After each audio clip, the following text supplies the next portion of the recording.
से बदला, कौन होगा अगला? दुनिया को बांटने वाला खामेनेई प्लान क्या 2 धड़ों में बढ़ जाएगी दुनिया?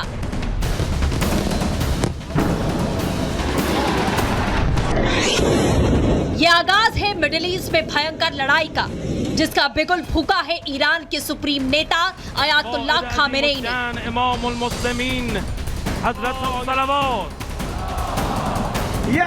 इजराइल पर 200 से ज्यादा मिसाइलें दागने के बाद जब पहली बार अयातुल्लाह खामेनेई दुनिया के सामने आए तो उन्होंने इजराइल के खिलाफ महायुद्ध का ऐलान कर दिया।